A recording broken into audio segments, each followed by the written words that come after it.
네, 여러분, 그럼 2부를 시작하도록 하겠습니다. 네, 그럼 가인 얘기를 계속해서 이어서 좀 해보도록 하겠습니다. 여러분이 연습 문제 1번으로 한번 가보시면요. 지금 우리가 살펴봤던 그 얘기가 나오거든요.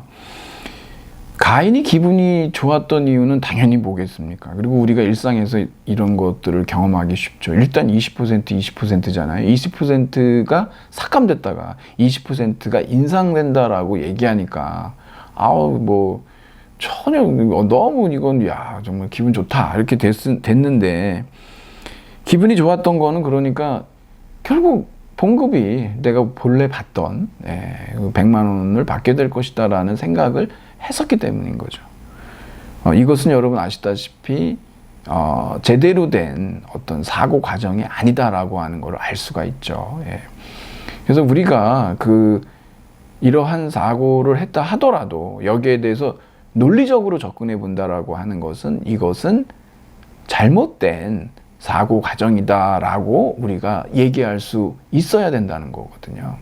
그런데 논리적이라고 하는 것은 바로 그런 것을 이야기하고 있는 것이죠. 조금 이따 그 얘기는 더 살펴보도록 하고, 그래서 여기 보면은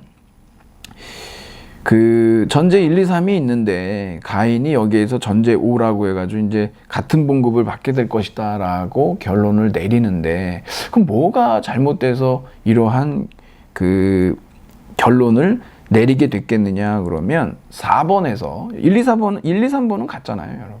4번에서 나는 이달에 100만 원을 받게 될 것이다 라고 추리했다는 거죠. 사실은 96만 원인데 기준 자체가 여러분도 아시다시피 급여 인상의 기준이 작년 월급이 아니고 지금 받고 있는 현 월급이기 때문에 이러한 4번의 이러한 결론은 잘못됐다라고 하는 거. 이것을 이제 나중에 가인이 곰곰이 생각을 해보니까 자신의 추론이 잘못됐구나라는 걸 알고 그러한 잘못 플러스 기분까지 상당히 언짢아졌다라고 하는 겁니다. 우리가 이건 일상에서 흔히 우리가 겪을 수 있는 그러한 문제들이죠. 이 예는 대단히 많이 알려져 있는 유명한 예이기 때문에 여러분들이 심리학과 논리학의 차이, 그래서 논리학이 추구하는 바는 바로 제대로, 그러니까 올바른 어떤 추론, 올바른 논증에 관한 학문이다라고 하는 것이죠. 여러분, 우리가 논리학에 대한 정의를 제가 여러분한테 조금 제공을 해드렸어요. 물론 이제 잠정적 정의라고 얘기를 했지만, 기본적으로 논리학은 논리에 관한 학문이다라고 우리가 얘기하기가 쉽죠. 이때는 논리가 무엇을 대상으로 하느냐라고 하는 그 논리의 대상이 여기에서 없기 때문에 그 논리의 대상을 찾아 나가다 보면 결국 논리학은 논증에 관해서 연구하는 학문이구나, 분석하는 학문이구나, 분석하고 평가하는 학문이구나 라고 하는 걸 우리가 알 수가 있는 거죠. 근데 일단 여러분, 우리가 일상생활에서 저 사람 참 논리적이야, 이 책의 구성은 굉장히 논리적이야, 이 논문은 아주 논리적이야 라고 얘기하는 경우들을 우리가 본단 말이에요. 일상에서 논리적이라고 하는 말의 의미는 어떤 뜻을 담고 있는 것일까요? 우선 여러분, 일관성이 있다라고 하는 말에 우리가 논리적이라는 말을 많이 씁니다. consistency하다라고 하는 것이죠. 우리가 이제 논문을 제출하고 논문 심사를 하는 과정에서 보면 없는 케이스라고 생각하기 쉽겠지만, 사실상 여러분 이 논문 내에서 비논리적인 주장들을 발견할 때가 있어요. 무슨 뜻일까요? 앞에다가는 동의한다라고 하고 결론에 가서는 동의하지 않는다라고 그렇게 쓰는 그러한 논문도 있습니다. 이거는 사실상 너무 논문을 급하게 썼거나 그래서 본인이 여기에서 이러한 비논리적인 주장을 하는 것을 캐치하지 못했다라고 하는 굉장히 성실하지 못한 그러한 논문이라고 할 수밖에 없겠죠, 여러분. 그럴 때는 그 논문의 가치가 거의 논문이라고 하기 어려운 상태로 전락이 되는 게 일반적인데, 그래서 여러분 그 논리적이라고 하는 것은 일단 일관적이어야 하고 앞뒤가 맞아야 하고 모순적이지 않아야 한다는 거죠. 우리가 어떤 A와 B가 모순이다라고 하면 둘 다 참이거나 둘 다 거짓일 수는 없잖아요. 그렇죠? 하나가 참이면 하나가 거짓이고 하나가 거짓이면 하나가 참일 수밖에 없는 그러한 것이 모순 관계이기 때문에 일관성이 있다라고 하는 건 모순 관계이면은 안 된다라고 하는 얘기입니다. 그리고 또 일상적으로 우리가 논리적이다라고 얘기할 때는 어떤 지지와 도출의 관계가 있다라고 해요. 여러분, 지지와 도출이라는 건 뭐냐면 관계는 항상 이원성이잖아요. 기본적으로. 그러니까 A라고 하는 것이 B라고 하는 것을 지지하거나, 우리가 이미 배웠지만 전제 결론 얘기하는 겁니다. 이 전제들이 결론을 지지하거나 아니면 결론이 전제로부터 도출된다라고 하는 표현을 쓰거든요. 추론되는 거죠. 따라 나오는 겁니다. 그러니까 전제가 결론을 뒷받침하거나 결론이 전제들로부터 따라 나오는, 그러니까 지지와 도출의 관계가 있을 때 우리가 이것을 논리적이다라고 얘기를 해요.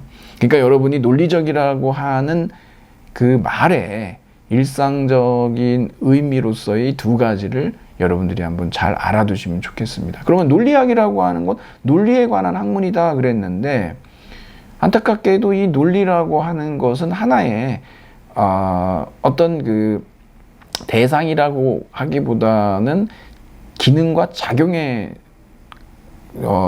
방점을 두고 있기 때문에 논리학이 분석하고 연구하는 어떤 대상이 나와야 되지 않냐라고 하는 거예요. 그래서 여기에서 이제 그 다음으로 우리가 제시되고 있는 것이 논리적인 사고라고 하는 것이고, 이 논리적 사고가 추리고, 이것을 좀 더 명확하게 얘기를 한다라고 하면 여기에서 우리가 논증이라고 하는 것을 말하게 돼서, 우리가 논리학이라고 하는 것은 논증에 대해서 분석하고 연구하는 학문이죠. 그걸 통해서 우리는 뭐냐면 이 논증이 제대로 된 올바른 논증인지 아니면 좋은 논증인지 나쁜 논증인지 이런 것들에 대해서 평가하고 연구한다, 분석한다라고 여러분들이 알아두시면 될 것 같습니다. 자, 그러면 여러분 이제는 우리가 그 기본적인 그 논리학과 논증에 대한 이론적 학습은 좀 마무리가 됐습니다. 그럼 본격적으로 여기 관련해서 문제를 좀 풀어보려고 하는데, 그래서 제가 여러분한테 이미 좀 과제를 좀 드렸죠. 그래서 우리 학습 전에 이 논리 퍼즐인데요, 여러분. 이거를 조금 심화시키면은 리트 시험이나 이런 데서 이제 출제가 되는 겁니다. 근데 이제 한번 여러분한테 제가 그래서 수업 전에 한번 풀어보십시오라고 얘기를 했는데, 여러분이 그 풀어보신 걸로, 만일에 지금 풀어보지 않으셨다 그러면은 여기에서 이제 영상을 멈추시고, 여러분이 좀 시간을 내서 이걸 풀고, 그 다음에 이제 저하고 같이, 요 문제를 해결하면은 좋을 것 같습니다. 우리가 이제 책으로 돌아오기 전에요. 일단 요 논리 퍼즐을 하나 풀어보도록 하겠습니다. 근데 여기 여러분 보시면 세 사람이 일직선으로 의자에 한 명씩 앉아 있다고 생각해 보자 그랬습니다. 여러분이 머릿속으로 한번 상상을 해보세요. 그리고 옆에 빨간색 모자 2개하고 흰색 모자가 3개 있습니다. 그래서 이들 세 사람에게 눈을 감게 한 다음에 사회자가 5개의 모자 중 무작위로 하나씩 골라서 세 사람에게 씌워줬습니다. 어떤 상황인지 여러분 아시겠죠? 지금 일직선이니까 이렇게 쭉 앉아 있고, 빨간색 모자 2개, 흰색 모자 3개가 있는데 사회자가 그냥 무작위로 머리에 모자를 씌워준 겁니다.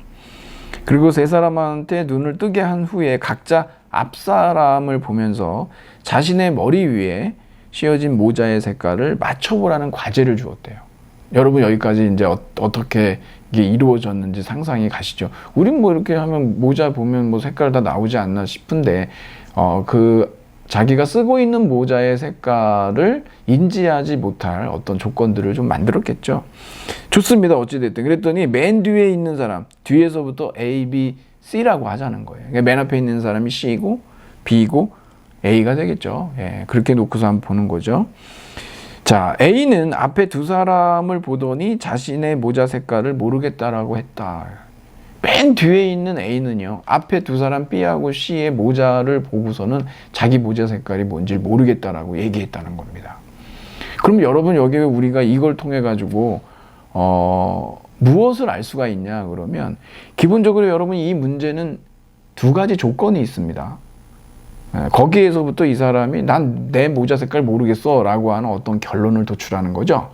이게 여러분 전제와 결론이라고 하는, 여러분 우리 가장 비근한 예로 아리스토텔레스의 3단 논법, 모든 인간은 죽는다, 소크라테스는 사람이다, 그러므로 소크라테스는 죽는다. 사람이라고 일체시키는 게 낫겠지. 모든 사람은 죽는다, 소크라테스는 사람이다, 소크라테스는 죽는다. 마찬가지입니다, 여러분. 그럼 여러분들이 이것이 하나의 논증인데요. 이 말로 표현이 되어 있지 않습니까? 글로. 그러면 여기에 우리가 꼭 알아둬야 될 조건이 뭐가 있을까요? 첫 번째 조건은 뭡니까? 네. 빨간 모자 2개와 하얀 모자, 흰색 모자 3개. 그래서 5개의 모자가 있다라고 하는 것이 첫 번째 전제가 되겠죠. 두 번째는 뭐겠습니까, 여러분? 네.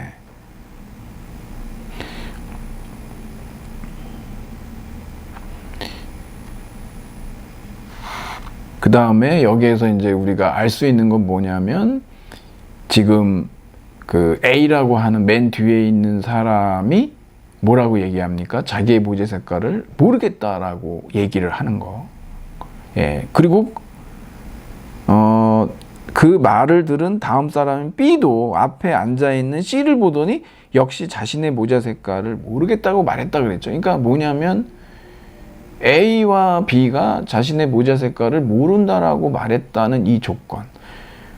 그러면 C가 여기에서 자기의 모자 색깔이 흰색이라고 정확하게 추리했다 그러잖아요. 네. 이게 제대로 된 추리냐 아니냐는 우리가 이러한 2개의 전제로부터 결론이 올바르게 따라 나오는지를 살펴보면 되는 거죠, 이게. 여러분이 정답을 맞추지 못했다라고 한다면 여러분의 추리는 그릇된 추리가 되겠고, 만일에 여러분들이 이 논증을 지금 말씀드린 대로 2가지 조건, 모자가 5개가 있고 A와 B는 모자 색깔을 모른다, 자기 모자 색깔을 모른다라고 했던 이 2개의 조건으로부터 결국은 C가 얘기하는 어떤 자신의 모자가 흰색이다라고 하는 이 결론이 나오냐 안 나오냐라고 하는 걸 우리가 보면은 이 문제를 해결할 수가 있는 것이죠. 자, 이것이 맞는 올바르게 추론을 한 건지를 우리가 따져보려면, 여러분 그러면 A가 먼저 모른다라고 해요. A가 자신의 모자 색깔이 무엇인지 모를 수 있는 경우는 어떤 경우냐 그러면, 앞에 있는 B하고 C가 둘 다 흰색 모자를 쓰고 있을 때 자기의 모자 색깔이 흰색인지 빨간색인지 알 수가 없는 것이죠, 여러분. 특정을 할 수가 없지 않습니까? 그러니까 이 경우는 빠질 수밖에 없는 거예요. 그렇죠? 그 다음에 이제 B에게 가보면 B가요, 자기 또 모자 색깔에 대해서 모른다라고 얘기했죠. 어떤 경우에만 이것이 가능하냐 그러면 바로 C가 흰색의 모자를 쓰고 있을 때에만, 그 경우에만 B는 흰색의 모자를 쓰고 있을 수도 있고 빨간색의 모자를 쓰고 있을 수도 있습니다. 네. 그런데 만일에 이제 C가 빨간색 모자를 쓰고 있다 그러면은 B는 당연히 흰색의 모자를 쓰고 있을 수밖에 없다라고 하는 것이 A가 모른다라고 한 결론으로부터 자연스럽게 도출이 되는 것이죠. 그래서 이 논리 퍼즐을 우리가 풀어보면 결국 우리는 C 자신의 모자 색깔이 흰색이다라고 하는 것을 알 수가 있는 것이죠. 우리가 이제 이 문제를 통해서 여러분 논증에 대해서 분석하고 거기에 대해서 평가하는 이런 어떤 논리학적인 추론 과정을 우리가 여기에서 이제 살펴볼 수가 있습니다. 여러분들이 한번 또 비슷한 문제를 좀 더 난이도가 있지만 제가 여러분한테 과제로 냈으니까 그것도 이와 같은 방식으로 여러 가지 이제 경우의 수들을 따져서 한번 여러분들이 풀어보시면 되겠고요. 이제 우리가 이제 좀 뭘 하려고 그러냐면, 여러분, 우리 이제 연습 문제 2번, 3번하고, 그리고 제가 여기 논증 찾기라고 하는 새로운 문제를 하나 여러분한테 제시를 했는데, 여러분, 논증이라고 하는 것이 결국은 그 주장과 근거로 이루어져 있죠. 그래서 전제적 이유, 결론적 주장, 뭐 이런 식으로 얘기합니다. 이것은 저것 때문이다 라고 하는 거거든요. 그래서 전제와 결론이라고 하는 것이 논증인데, 그것을 여러분들이 찾으실 수 있냐라고 하는 거예요. 그러니까 전제를 찾을 수 있냐, 결론을 찾을 수 있냐, 이런 얘기인데, 사실 요건 우리가 3장으로 가면은 거기에서 우리가 이제 논증 분석 4단계에서 이제 1단계에서 결론과 전제를 찾는 그러한 약간의 팁 같은 정도가 이제 제공이 되는데, 제일 중요한 건 뭐냐면, 여러분, 이 전제와 결론 찾는 거는 결국은, 그러한 그 논증에 나타나 있는 이러한 진술들 간의 어떤 논리적인 관계 있잖아요. 문맥, 이런 것들을 보고 찾아야지, 물론 아주 쉽게 찾을 수 있는 방법이 제시가 돼 있는 경우도 있죠. 우리 여러분 안내문을 한번 볼까요? 이거 여러분 어디서 제가 가져온 거냐 그러면 그 프란시스 후쿠야마의 역사의 종말이라고 하는 그러한 책이 있습니다. 거기에 이제 나온 한 대목을, 한 단락의 일부를 제가 가져온 건데요. 여기서 보면 여러분 전제와 결론을 찾기가 굉장히 쉽습니다. 그만큼 이 후쿠야마라고 하는 사람의 이 책이 대단히 훌륭한 책이라고 하는 것이죠. 일단 형식은요. 왜 그러냐면 여러분, 우리가 논문을 쓴다라고 하는 거는요, 원리적으로는요, 논증을 제시하는 거예요. 그러니까 어떤 책을 써도 마찬가지죠. 주장이 있어요. 거기에 대한 근거들을 제시를 하는 겁니다. 그래서 우리가 그 책을 읽으면 그것이 늘어나면 책이 되는 거고, 조금 짧으면 논문이 되는 거고, 안 그러면은 뭐 한 편의 에세이로 쓸 수도 있는 거예요. 그 한 장짜리로도 충분히 쓸 수 있고요. 논술문도 그렇잖아요, 여러분.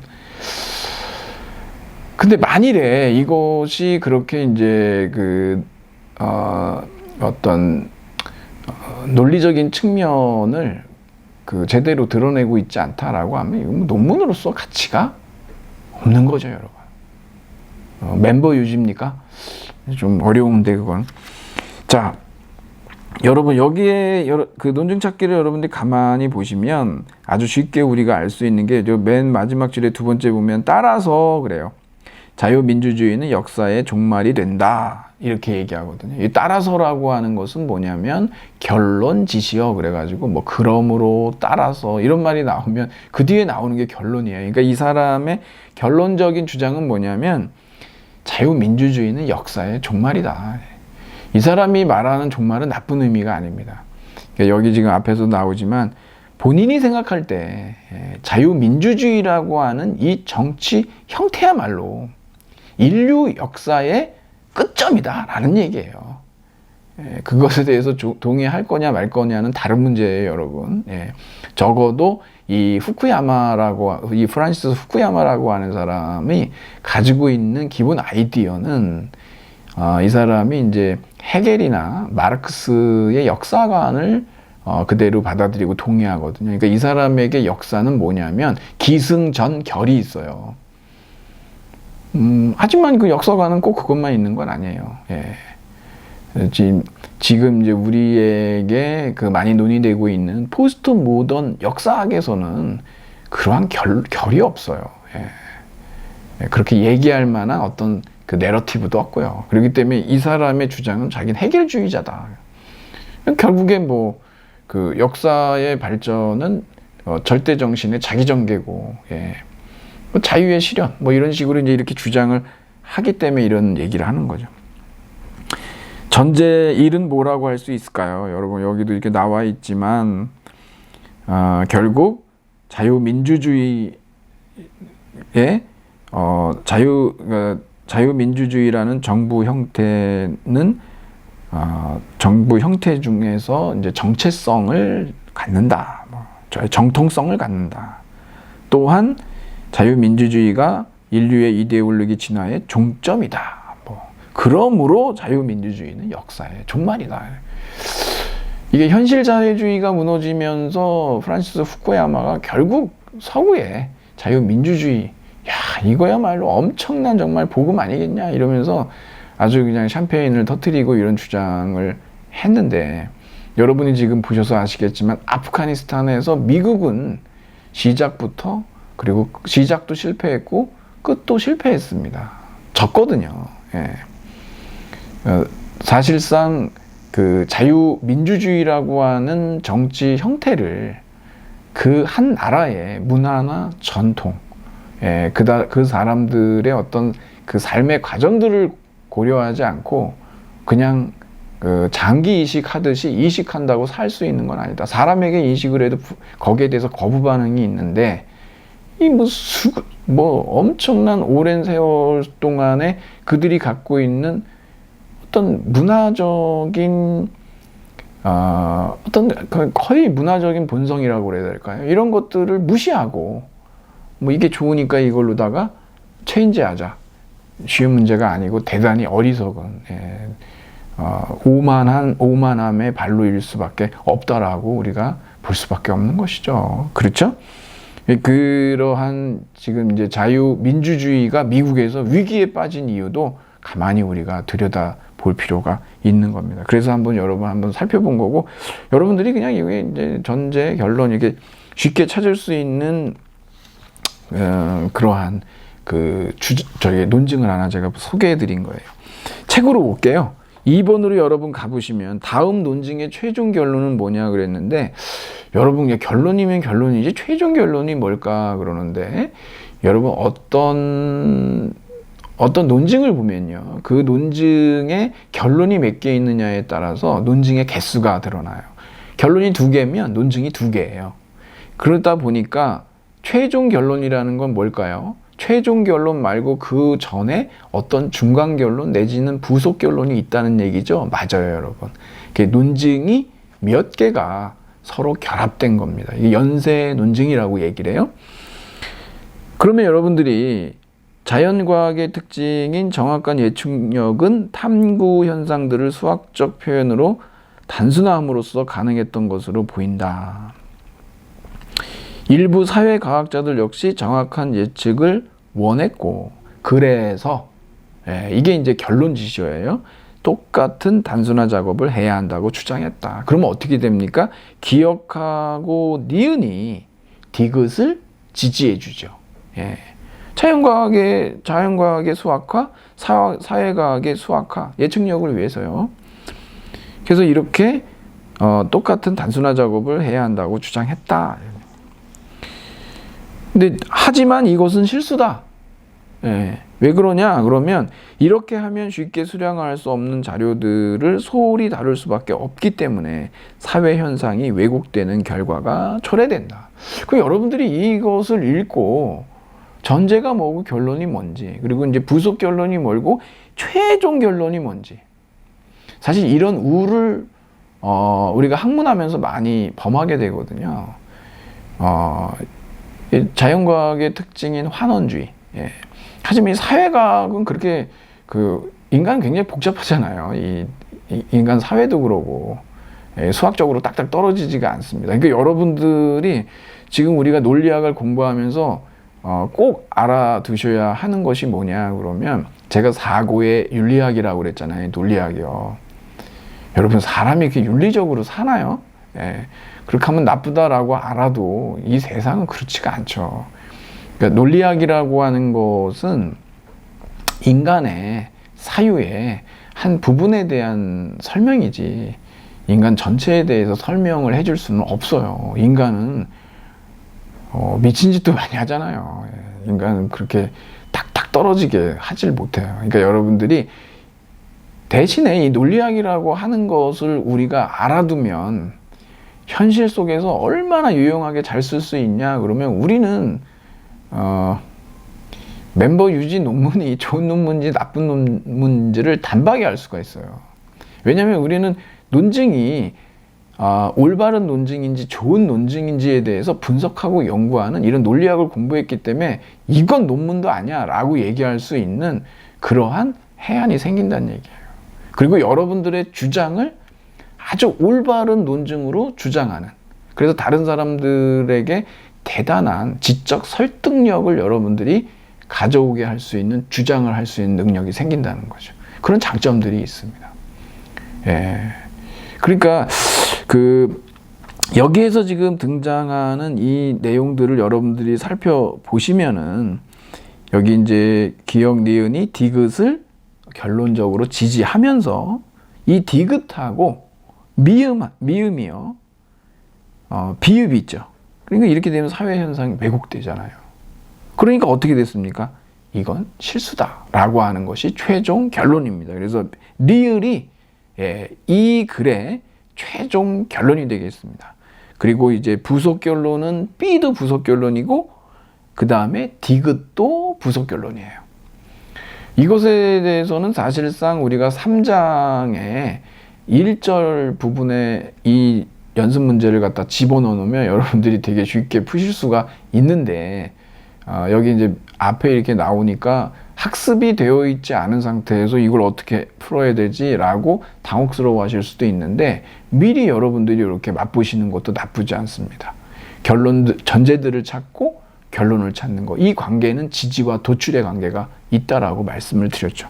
3번으로 한번 가보죠. 요거 이제 풀면은 이제 마지막인데, 다음 밑줄친 주장을 지지하는 근거들을 모두 찾아라. 그 밑줄친 주장을 지지하는 근거니까 이 밑줄친 부분이 결론이겠네요. 그러면 고용주들에 의해서 작업장이 비정규직으로 충당되어 가고 있다라고 하는 것이 결론이에요. 그럼 이것을 뒷받침해 주는 근거들, 전제들은 뭘까요? 여기에서는 여러분 니은하고 디귿입니다. 니은을 보시면 노동부에서는 고용주들이 정규직보다 비정규직을 점차 원하고 있다고 말한다. 우리가 이제 고용주를 자본가라고 하고, 그 다음에 이제 피고용자를 우리가 이제 노동자라고 얘기하는데, 자본주의에서는 결국은 어떻습니까? 자본가 계급과 노동자 계급 간의 어떤 갈등이 불가피할 수밖에 없고, 이 자본주의 하에서 이러한 자본과 노동의 이 착취관계라고 하는 걸 우리가 놓칠 수는 없는 거예요. 그러다 보니까 당연히 정규직보다는 비정규직을 이윤의 최대화라고 하는 것이 무엇보다도 가장 중요하기 때문에 이렇게 이제 벌어지는 거죠. 게다가 그랬으니까 전제 하나 더 주는 거죠. 노동부에서는 여름 한철만 비정규직을 찾던 전통적인 수요도 거의 없어졌다. 여름 한철만 찾았던 비정규직이 어떻게 됐다는 걸까? 그럼 그냥 상시죠, 상시. 지금 그 고용시장을 여러분 봐도요, 절반 이상이 비정규직을 뽑고 있다는 걸 여러분이 아실 수가 있습니다. 비정규직은 앞에 비자가 정규직이 아니다라고 하는 안일비자가 아니라 거기에 마음심자를 밑에다가 넣어주시면 슬플 비죠. 진짜 비정규직은 여러 가지로 슬픈 처지에 놓여 있는 겁니다. 그렇기 때문에 여러분, 우리가 일상생활을 하면서 우리 그런 말 합니다. 그 종업원에게 그 사람이 어떻게 대하는지를 보고 그 사람과 사귈까 말까를 결정해도 늦지 않는다라고 얘기하거든요. 그러니까 사회에서 가장 약자에게 그 사람이 어떤 태도를 대하느냐, 그 사람의 인격이고, 정말 그 사람이 그 사람을 어떻게 대하는지에 대해서 그대로 들여내준다라고 볼 수가 있죠. 그래서 여러분, 우리는 서로에게 친절할 필요가 있는 겁니다. 이런 부분들을 생각할 때 여러분들이 정규직과 비정규직의 문제를 좀 생각하면서 그런 부분들도 한번 짚고 넘어가면 좋을 것 같습니다. 자, 이렇게 해서 여러분, 우리가 논리학과 논증에 대한 모든 수업을 좀 정리하도록 하겠습니다. 네, 장시간 여러분 고생하셨습니다. 네, 수고하셨습니다.